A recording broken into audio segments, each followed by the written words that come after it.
de gloire. Tu es notre Seigneur et notre Dieu. Oui. Si nous sommes là en cette soirée, c'est par pure grâce. C'est vrai. Seigneur, c'est par pure grâce. Merci. Tu as veillé sur nous parce que nous sommes nés pour triompher. Amen. Nous sommes nés pour régner dans cette vie, remporter les combats et les victoires. Oui. Dieu des cieux, de tout temps, de toute éternité, tu as toujours été avec tes serviteurs et tes servantes. Merci. Ce soir encore, merveilleux Dieu, par l'action de ton esprit, visite-nous et fais du bien à quelqu'un. Oui, Seigneur. Fais du bien à quelqu'une. Oui, Père. Et que l'honneur, Oui, la Seigneur. puissance Oui, et la magnificence reviennent à toi et à toi seul. Au nom de Christ Jésus, nous t'avons ainsi prié et que l'assemblée du peuple de Dieu dise Amen. Amen. Amen. Gloire à Dieu. Veuillez vous asseoir, s'il vous plaît. Dieu est bon. Amen. Ok, avant la prière, nous allons plonger nos regards dans les Saintes Écritures. Que le nom de l'Éternel soit béni pour sa fidélité et pour tout ce qu'il fait dans notre vie. Amen. À Dieu l'honneur. Et voici le titre de l'enseignement: Triompher contre toute attente ou l'exemple de Moïse. Triompher contre toute attente. Et comme texte biblique de référence, nous allons lire le livre d'Exode du chapitre 1 au chapitre 40.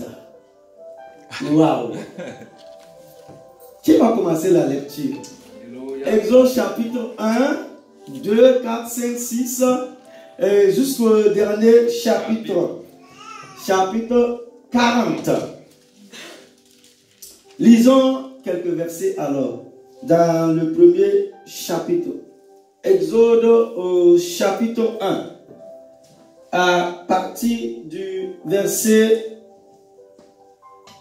8 jusqu'au verset 11. La Bible dit ceci: un nouveau roi parvient au pouvoir en Égypte. Un roi qui n'avait pas connu Joseph. Verset 9. Il dit à son peuple: voilà que les Israélites forment un peuple plus nombreux et plus puissant que nous. Verset 10. Allons, montrons-nous habiles vis-à-vis de lui. Empêchez-le de devenir trop nombreux. Car en cas de guerre, il se joindrait à nos ennemis pour nous combattre et sortir ensuite du pays. Verset 11. On établit donc sur lui des chefs de corvée afin de l'accabler de travaux pénibles.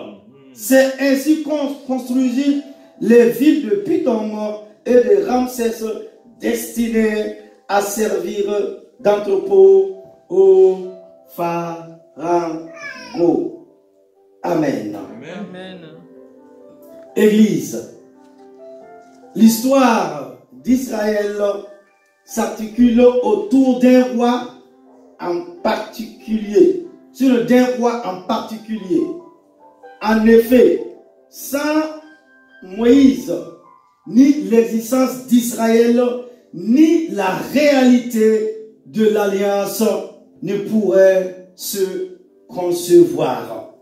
Sa foi, sa détermination, son courage et surtout ses prières ont fait toute la différence. Et son parcours l'a amené à connaître Dieu de façon plus intime que n'importe quel autre personnage de l'Ancien Testament. La détermination de Moïse est stupéfiante. Le livre de l'Exode est la mission que Dieu confie à Moïse. Une mission humainement irréalisable que Moïse mènera à bien. Je vous pose la question, Église, et je vais aller tout doucement pour que nous puissions entrer dans cette compréhension de la révélation de la parole de Dieu. Est-ce un surhomme, Moïse? Loin de là, mais sa disposition de cœur fait toute la différence. Il obéit entièrement à Dieu. Il voit même sa foi grandir au sein de l'épreuve. La vie de Moïse démontre qu'il n'y a aucune limite à la façon dont Dieu peut utiliser ceux qui se soumettent courageusement à lui. Il s'est senti tellement poussé à intercéder pour les Hébreux, c'est-à-dire les Israélites, qu'il a gêné pendant 40 jours. Et cela, non pas une fois, mais 2 fois, en s'interrompant à peine entre les deux. Il a failli y laisser sa peau, mais peu lui importait. Il était quasiment prêt à tous les sacrifices pour obtenir le salut de son peuple. Voilà pourquoi l'auteur de l'Épître aux Hébreux a pu écrire que Moïse estimait qu'il valait mieux souffrir pour le Christ que de posséder les trésors de l'Égypte. Hébreux au chapitre 11, verset 26. Moïse fait preuve d'une puissance dont nous avons terriblement besoin aujourd'hui, en ce 21e siècle.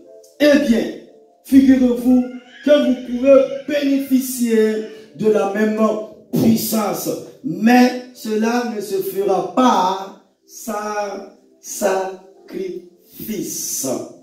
Église, c'est ce que je vous propose de voir en 3 points au cours de l'enseignement de la soirée. Grand 1, le choix de Moïse. Et à la place de Moïse, tu peux écrire. Sinon, tu peux inscrire ton nom. Le choix de Moïse. Nous connaissons tous l'histoire de l'arrivée de Moïse au palais du Pharaon. Nous allons nous intéresser à une autre période de sa vie. Moïse avait passé les 40 premières années de sa vie dans un palais royal. La Bible ne révèle quasiment rien de cette période. Il a sans doute suivi des cours de hiéroglyphisme, de littérature, de sciences, de musique et bien sûr de religion. Il est probable que Moïse fut un chef militaire. Certains chercheurs pensent qu'il a conduit l'armée égyptienne vers une victoire éclatante contre les Éthiopiens. Il se peut même qu'il ait eu sa place dans l'ordre de succession au trône du Pharaon. Bien sûr, ce ne sont là que des hypothèses. Ce que nous savons en revanche, c'est qu'il a perdu tous ses privilèges suite à un simple accès de colère. Au cours des 40 années qui ont suivi, Moïse a dû méditer sur ce moment qui avait fait basculer sa vie. Il avait sûrement eu vent de son héritage pendant son enfance et sa jeunesse. Il avait sans doute eu des contacts occasionnels avec ses parents. Et pourquoi pas des conversations clandestines avec son frère aîné Aaron et sa sœur Myriam. Il fallait absolument qu'il comprenne que les siens étaient des esclaves. Des Hébreux étaient partout. Même s'il pouvait les éviter au palais royal, il les voyait forcément quand ils sillonnaient l'Égypte et constataient à quel point on les forçait à travailler dur. Nous dit Exode au chapitre 2, verset 11. C'est alors qu'un jour fatidique, il a décidé d'aller rendre visite à son peuple et qu'il a été témoin de la persécution qu'il subissait. C'est ce jour-là que Moïse a pris la décision qui a changé sa vie. Nous savons que Moïse a pris sciemment la décision de punir l'homme qui maltraitait un de ses frères. Il a regardé tout autour de lui pour s'assurer que personne ne l'observait. Puis, il a tué le persécuteur. Étant donné la formation militaire qu'il avait reçue, il n'a pas dû avoir trop de mal.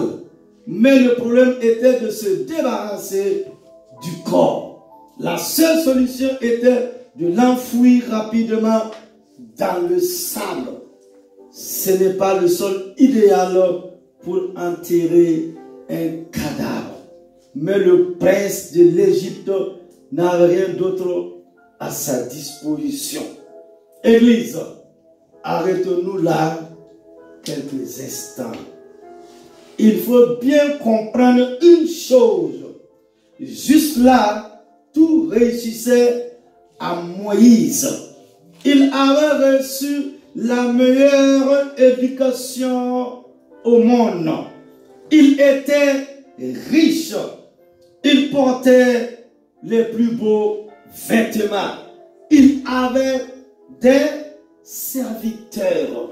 Il exerçait un véritable pouvoir. Rien moins que ce qui constituait le pouvoir de vie et de mort dans cette culture. Tous les aspects de sa vie et de son avenir étaient positifs. Et il a perdu tout cela parce qu'il a choisi de s'identifier aux persécutés plutôt qu'aux persécuteurs. Bien que ne connaissant pas le Christ, Moïse avait saisi l'esprit de notre Sauveur. Jésus a même affirmé avec force aux chefs religieux des Juifs que Moïse avait écrit à son sujet. Celui qui vous accuse, c'est Moïse, celui en qui vous avez mis votre espérance.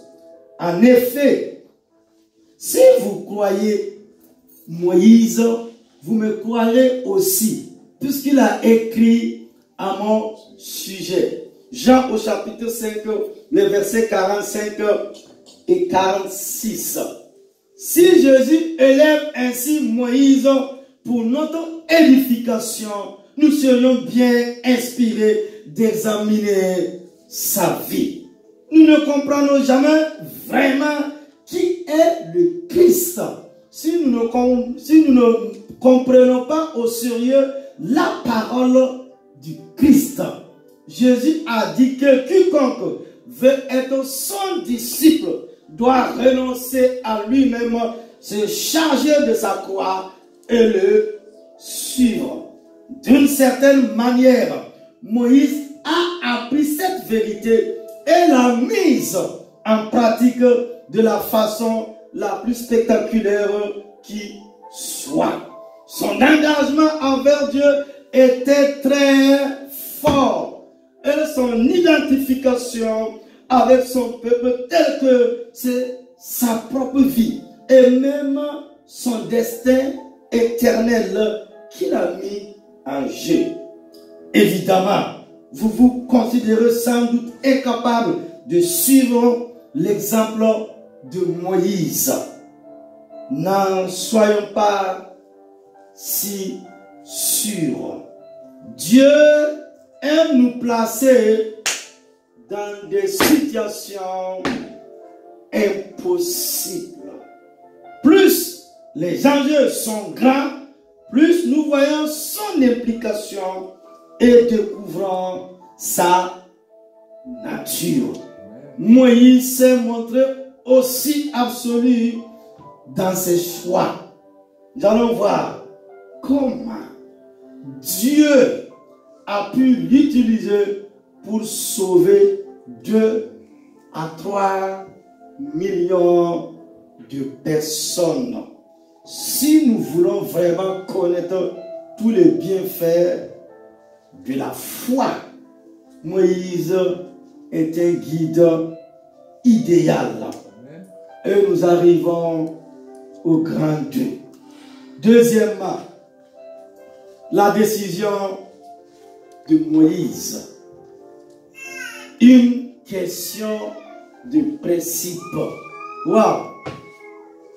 La décision de Moïse. Une question de principe. Il considérait l'humiliation attachée au Messie comme une richesse plus grande que les trésors de l'Égypte, car il avait le regard fixé sur la récompense à venir. Nous dit Hébreux au chapitre 11, verset 26. Certains se demandent si Moïse a un jour imaginé ce qu'il aurait pu accomplir s'il était resté au palais du Pharaon. Étant donné l'influence qu'il avait sur le plan politique, on peut se demander s'il aurait pu faire davantage pour les œuvres que ce qu'il a accompli en éliminant un seul persécuteur. Non, Moïse a choisi le bon chemin. En revanche, il a employé une méthode purement charnelle. On n'accomplit pas grand-chose en répondant à l'injustice par un accès de colère. Nous verrons plus tard que le tempérament de Moïse lui a posé de nombreux problèmes toute sa vie. Reconnaissons toutefois qu'avec cette décision, il a tapé en plein dans le mille. On peut y voir en partie l'influence de sa famille. Sinon, pourquoi aurait-il quitté ne serait qu'une seule journée le confort du palais? L'idée ne lui serait jamais venue d'aller voir comment vivaient ses frères. Il devrait avoir entendu parler du courage de ses parents qu'il avait sauvés à la naissance. On lui avait probablement raconté l'histoire d'Abraham, d'Isaac et de Jacob. Jacob, donc les eaux attendaient le jour où les œuvres les rapporteraient dans le pays de Canaan. Comme l'a fait remarquer l'auteur de l'épître aux Hébreux, Moïse préférait être maltraité avec le peuple de Dieu plutôt que d'avoir momentanément la jouissance du péché. Il considérait l'humiliation attachée au Messie comme une richesse plus grande que tous les trésors de l'Égypte.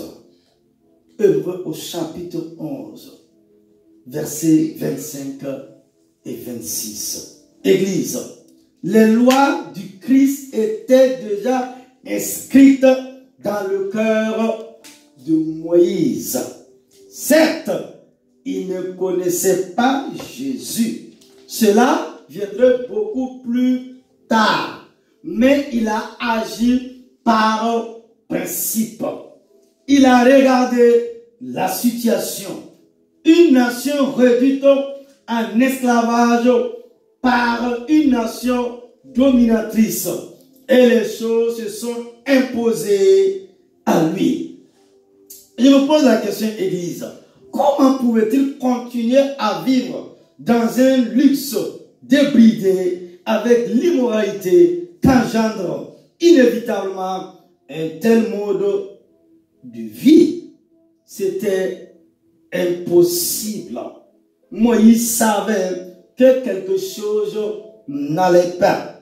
Le principe du Christ était déjà à l'œuvre dans sa vie. Quand nous reconnaissons certains principes, cela nous permet de juger plus facilement de l'action des politiques. Cela nous donne la direction nécessaire pour lutter contre le mal. Lorsqu'il a pris conscience de l'injustice, Moïse a dû prendre des risques. Il fallait qu'il agisse. Certains protesteront peut-être en disant qu'on ne peut attendre de quelqu'un qu'il agisse par principe s'il ne connaît pas les lois de l'Éternel Dieu. Et pourtant, c'était bien le cas de Moïse. Les lois de Dieu allaient être révélées bien des années plus tard au Sinaï. Mais Moïse savait ce qui était juste. Et il est dit dans les Saintes Écritures que tout homme le sait. Il suffit d'étudier les 3 premiers chapitres de l'Épître aux Romains. Chapitre 1, 2 et 3. Tout le monde peut prendre les bonnes décisions par principe. Même quelqu'un qui n'a jamais entendu parler de l'évangile. Si vous ne le croyez pas, observez tout simplement le comportement des petits enfants. Ils savent naturellement ce qui est bien et ce qui est mal. Enfin, surtout quand ils se sentent personnellement lésés. Vous les avez sûrement entendus protester. Maman, c'est pas juste. Papa, c'est pas juste. D'où tient-il cette notion du bien et du mal? Je vous pose la question, Église. Et pourquoi disparaît-elle chez un grand nombre d'entre eux quand ils deviennent adultes, sinon quand ils deviennent grands? Pour Moïse, la situation était limpide. La seule question est de savoir s'il avait le cran d'agir. Et c'est bien le problème d'aujourd'hui. Le problème n'est pas que nous méconnaissons le principe de la justice. La question est plutôt de savoir si nous avons le courage d'agir en conséquence. Moïse n'a fait que réagir sur la base de la droiture de Dieu. Plus tard, il allait découvrir en profondeur le caractère de Dieu, dont il était inspiré de ses principes moraux. quand on agit par principe, le risque existe d'être catalogué comme impur et dur. Peut-être d'être tassé d'intolérance.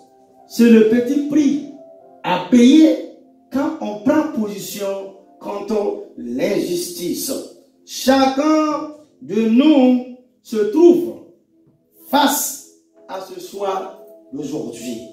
Arrêtons-nous sur un exemple particulièrement flagrant. Plus de 100 millions de nos frères et sœurs de par le monde souffrent actuellement pour la cause du Christ Jésus.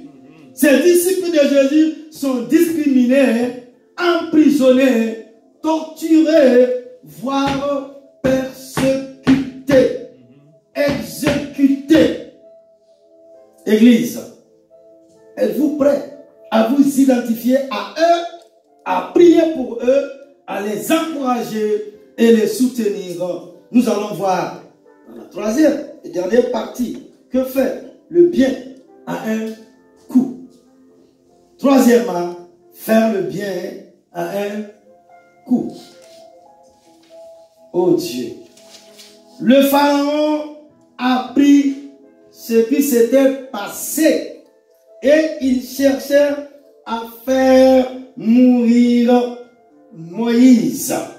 Mais Moïse s'enfuit loin de lui et s'installa dans le pays de Mandia. Exode au chapitre 2, verset 15. Après avoir tué le persécuteur, le prince d'Égypte n'a pas pris immédiatement la fuite. Il est rentré chez lui au palais pour le dîner. Puis il est retourné auprès de son peuple le lendemain. Je vous pose la question, mon frère, ma soeur. Pour quelle raison s'attendait-il à être remercié, voire à ce qu'on lui donne une médaille pour son acte? S'imaginait-il que les anciens lui demanderaient peut-être d'être leur chef? Si c'est le cas, sa déception a dû être grande. Lorsqu'il a essayé de pacifier une situation, il était l'objet de raillerie.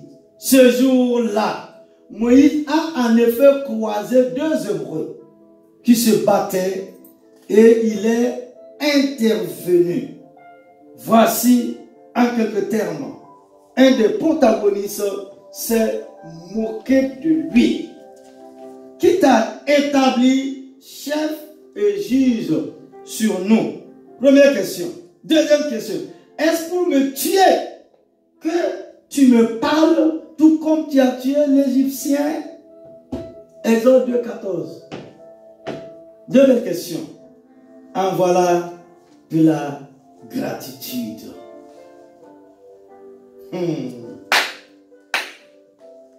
La Bible m'enseigne, dans ce texte, Moïse a su qu'il était piégé. Les Hébreux ne voulaient pas de son aide. Pour compliquer encore les choses, le Pharaon avait eu vent de ce qui était arrivé.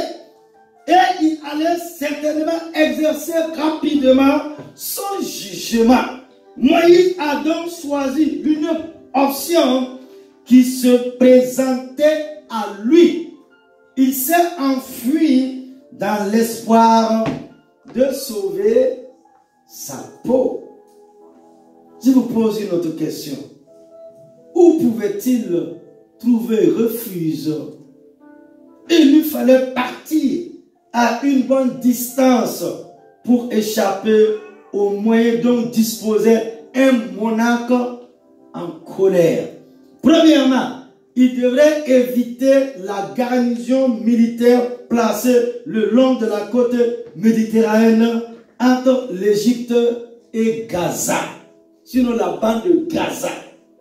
Mais il ne pouvait pas aller trop loin vers le sud, dans la péninsule du Sinaï, car c'était là que se trouvaient les mines qui procuraient à l'Égypte du cuir et d'autres pierres précieuses. Jeune homme, il avait peut-être visité les bases militaires qui protégeaient ces mines.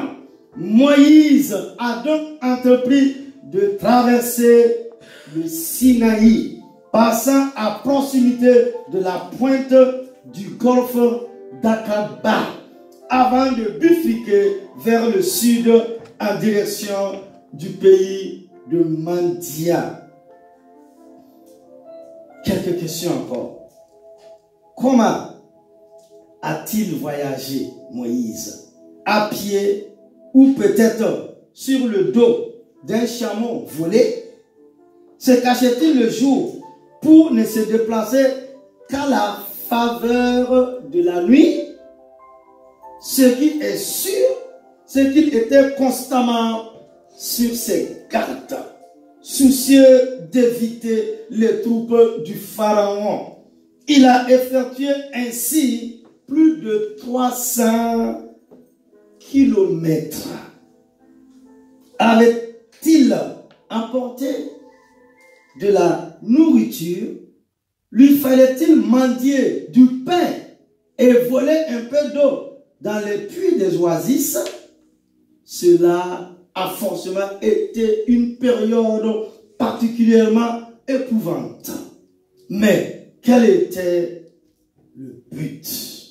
Moïse avait essayé d'être un héros et regardez où cela l'a mené.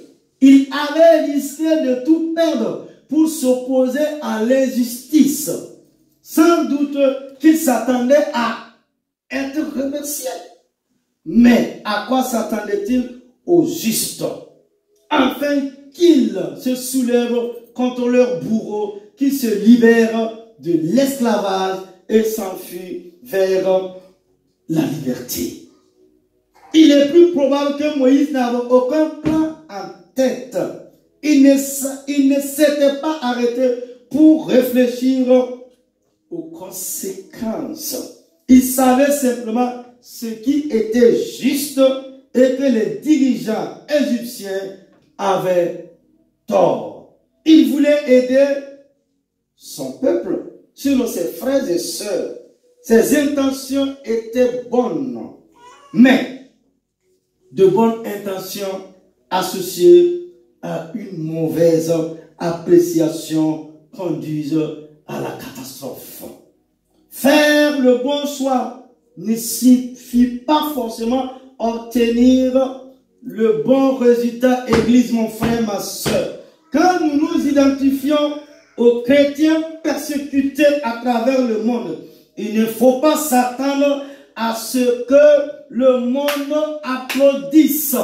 Ce ne sera probablement pas le cas. En fait, ce choix peut vous coûter, voire même très très cher. Dans le prix à payer, vous qui voulez recevoir l'onction, il y a un grand prix à payer pour recevoir l'onction du Saint-Esprit et manifester la puissance du royaume des cieux. Pourquoi? Parce que l'onction va te tenir, l'onction va t'accompagner, l'onction va te guider, même dans les épreuves, dans les difficultés. Tu es appelé à voler comme un aigle. Amen. Tu ne peux pas faire autrement. Amen. Mon frère, ma soeur, dans le prix à payer, il y aura certainement un engagement dans la prière. Et j'ajouterai un engagement dans le jeûne. Il y aura peut-être aussi des déplacements à effectuer afin d'aller passer votre bras autour d'un frère ou d'une sœur qui souffre. Il y aura probablement aussi un coût financier afin de venir en aide aux chrétiens qui sont dans le besoin. Mais notre Dieu au milieu de bons choix. Exode chapitre 3, verset 7. Lorsque Moïse a choisi de s'identifier au peuple de Dieu, il a fait preuve de sagesse. Et pourtant, pendant 40 années, il a sans doute pensé que son choix n'avait eu absolument aucun intérêt. Dieu n'est pas seulement le Dieu des géants spirituels. Église, le Dieu des cieux, le Père de notre Seigneur Jésus-Christ, Dieu n'est pas seulement le Dieu des géants spirituels comme Abraham, Isaac et Jacob. Il est aussi le Dieu de chaque hébreu, c'est-à-dire chaque enfant de Dieu qui souffre de sa situation d'esclave en Égypte. Il est le Dieu de chaque être humain qui vit aujourd'hui dans l'esclavage du péché. C'est un Dieu personnel. C'est le Dieu qui conduira le peuple d'Israël vers la liberté, sinon vers la terre promise. Il libérera une nation et il délivrera chaque individu, chaque enfant de Dieu, membre de cette nation. Ce Dieu qui a libéré Israël de l'esclavage peut aussi vous délivrer de l'esclavage du péché et de tous les jougs maléfiques, sataniques, démoniaques, ténébreux, afin de vous faire triompher contre toute attente. Amen. Alléluia. Amen. Tu es né pour triompher. Amen. Tu es un aigle royal. Amen. Dieu n'est pas seulement le Dieu d'Abraham, Jacob, Isaac, Moïse, Joseph, Daniel et les autres. Il est aussi ton Dieu.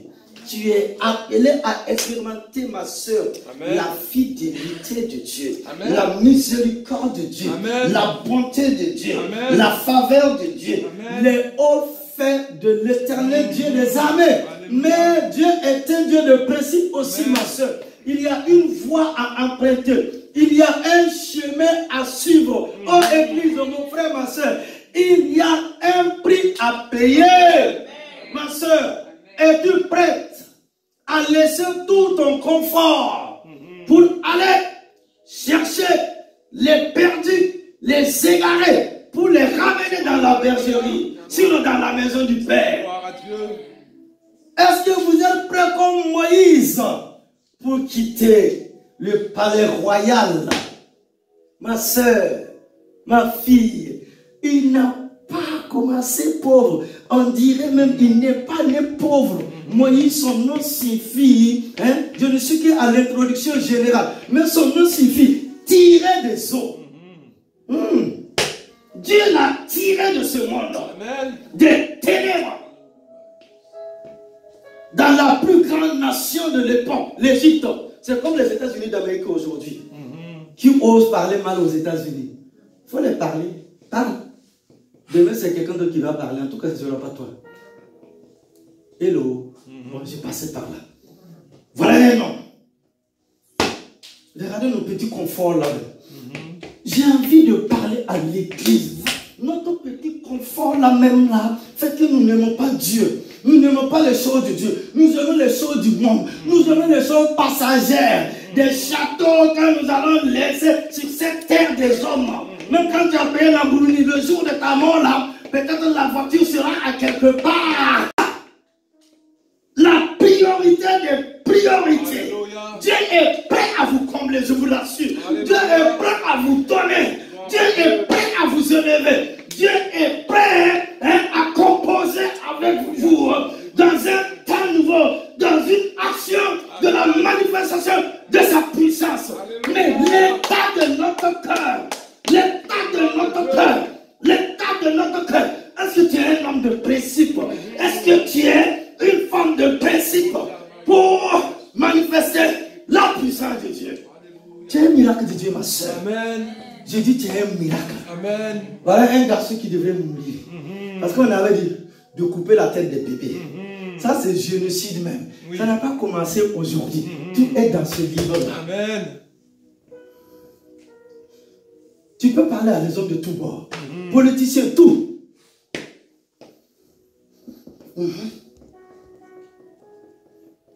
Ils ont dit aux femmes, ma fille, écoute-moi bien. Ils ont dit aux femmes, ils disent les bébés mal. Mal. Timal. Timal, timal. Bébé mal. Quand tu vois bébé mal, tu tords le cou. Faut tuer. Voilà des sorcières, hommes de Dieu.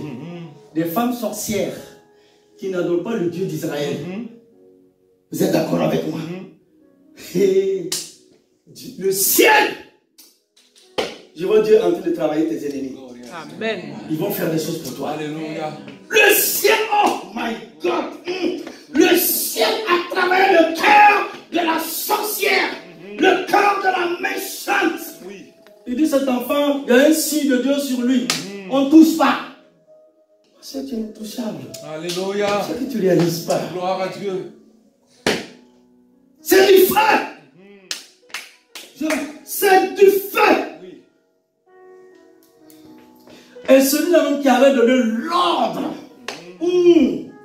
de tuer tous les timals, il était assis. Ce grand monarque, il était content. Mais dans les coulisses éternelles, il y a quelque chose de Dieu qui était là en mouvement. Le ciel ne dort pas. Amen. Le ciel ne dort pas. Amen. Je dis le ciel ne dort pas. Jusqu'à ce que vous, moi, nous, ceux qui nous suivent, nous accomplissons la mission de Dieu sur cette terre des hommes.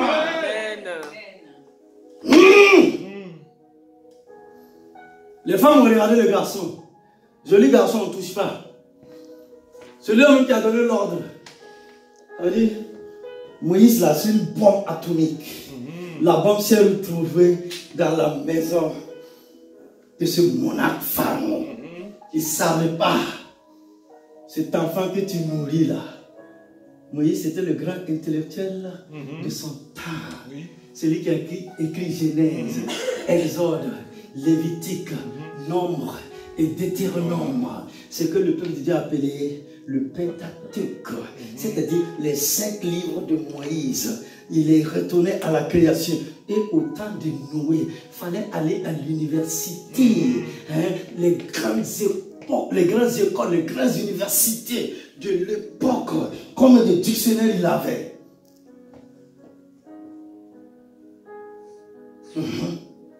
Donc 40 années, il était assis. On venait le servir. Je ne sais pas chez vous en Europe là. Mais chez nous en Afrique, si tu as un peu d'argent là, les gens vont te servir même. Quand tu marches comme ça, les mamans là, on est derrière toi comme ça, on prend ton sac. Il est né dans un luxe. Waouh! Ma fille, il était dans un salon bien feutré. Sur tête, c'est des hommes, je vous l'assure. Il y a salon et puis il y a salon. Il y a salon de 4 sièges là et 4 pieds. Je vous assure. Il y a salon et salon. Que Dieu t'amène. Oh my God. Que Dieu t'amène un jour à quelque part. C'est pas le truc de confortement. C'est le voilà, c'est notre dimension. Aïe aïe aïe. Amène-moi au Esprit de Dieu. Le ciel est en mouvement. Amen. Le confort. Il avait tout. 40 ans. Mais il a compris. Je suis au milieu d'eux. Mais on n'est pas pareil. Amen. Dans ta famille là, tu ne ressembles pas aux autres. Alléluia. C'est pourquoi tu souffres. Oh oui. C'est pourquoi tu es insulté. C'est pourquoi tu es persécuté. Il a dit non, je ne peux pas accepter. Au lieu d'attendre Dieu, il a tué. Il fallait fuir. Aller pour aller où? À Mandia, c'est Jétro. 40 années. Donc il a 80 ans là. En voulant sauver, en voulant servir Dieu, ma soeur, c'est là tu as rencontré toutes sortes de problèmes. Amen. C'est en ce moment que les gens veulent laisser tomber. Non, quand Dieu t'appelle, nous là, on a tiré le micro plusieurs fois. On s'est levé, on a pris le micro et puis on a continué. Il dit, c'est pas toi qui m'as sauvé. Amen. Je vais prêcher l'évangile. Tu as la Alléluia. 40 années, c'est Josué. Mais vous savez, Dieu est un Dieu de mystère et de miracles. C'est là où est né le métissage, les métis. Il allait prendre qui? C'est Sephora ou c'est Ketura? Dites-moi. Les milices. Hein? Sephora. Mais il a eu 3 femmes, Sephora, Ketura et Vicky. Hein? Voilà. Sephora, c'est la femme de Moïse. C'est là. Les sœurs, sa sœur a regardé et dit, mais regarde ta femme.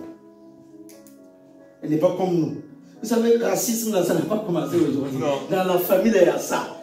Lui, il a la peau claire, lui, il n'a pas la peau claire. Ça, c'est notre message que je vais vous prêcher. Ça y est dans la Bible. Pourquoi?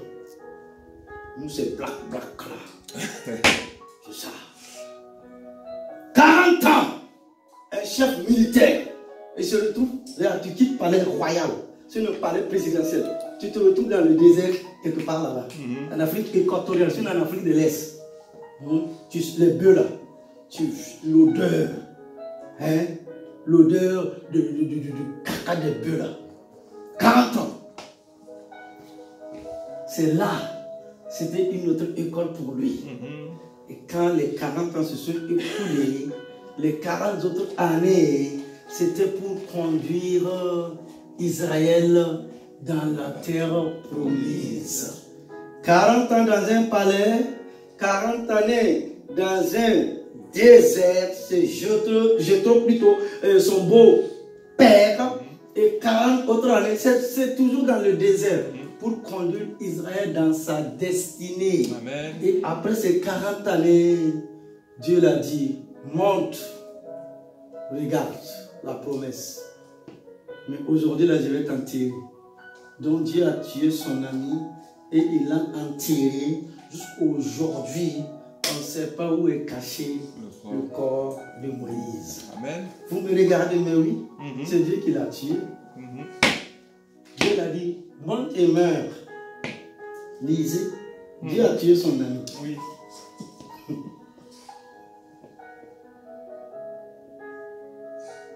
Si nous jouons avec l'œuvre de Dieu, si nous ne suivons pas les principes de Dieu, bon, papa qui va te dire, monte et meurs.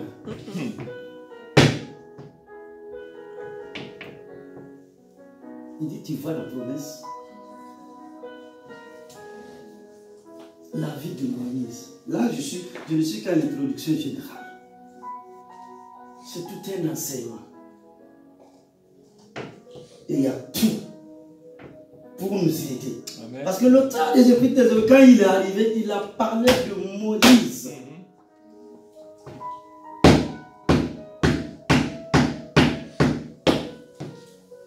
Qui a été assigné à une mission divine. Vous savez, il y a des gens, Dieu n'exauce pas à leur prière, leur requête et autres là. Parce qu'ils n'ont pas encore emprunté le chemin de servir Dieu. Quand Dieu veut que tu le sers là, mon frère, c'est quand tu es appelé à servir Dieu là, qu'on va te persécuter. Les gens croient que non, on peut servir Dieu tranquille, on va t'applaudir. Mais je n'ai rien fait. Alléluia, alléluia, alléluia. Conclusion.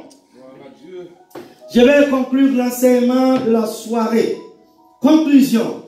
Quand on lit la Bible, c'est-à-dire les Saintes Écritures, on se rend compte que Dieu se plaît à confier des missions impossibles. Cela fait des milliers d'années qu'il agit ainsi. Noé fabrique un bateau de 150 mètres de long et haut de 3 étages en son temps en sa génération. Abraham offre son fils Isaac en sacrifice. Josué, le général Josué, prend la tête de l'armée et attaque la forteresse imprenable de Jéricho. Gédéon va combattre et vaincre l'énorme armée de Mandia avec seulement 300 hommes. De 0, il est passé à héros. Alléluia. David, lève-toi et va te battre contre le géant Goliath. Et nous arrivons à un évangéliste. Jonas va prêcher à Ninive, la capitale de ses pires ennemis. Des gens qui n'aimaient pas, ils voulaient que Dieu envoie la foudre. Dieu va t'envoyer dans une nation que tu n'as jamais aimée pour prêcher l'évangile. Des gens que tu n'aimes pas leur tête. Mais l'amour de Dieu va venir, tu vas aimer leur tête. Même si tu n'aimes pas leur façon de marcher, leur façon de réfléchir, leur mentalité, de voir les choses. Dieu va te contrer. Comme Jonas. C'est ça l'amour de Dieu. C'est ça la croix de Jésus-Christ de Nazareth. Élie met au défi les 450 prophètes de Baal et remporte une compétition spirituelle. Oh, alléluia. Jésus veut que nous reprenions l'évangile dans le monde entier. Église, et vous qui me suivez, et que nous fassions de toute tribu et de toute nation des disciples. Chacun de nous est appelé à jouer un rôle important dans cette grande mission, dans cette grande commission. Rien de tout cela n'est accompli sans l'aide de l'éternel Dieu des armées. Jésus a déclaré notamment: je suis avec vous tous les jours jusqu'à la fin du monde. Matthieu 28, 20. Le défenseur, oh alléluia, le puissant Saint-Esprit, le merveilleux Saint-Esprit que le Père enverra en mon nom, vous enseignera toutes choses et vous rappellera tout ce que je vous ai dit. Et que quelqu'un disant Amen, Amen, Amen. Que Dieu bénisse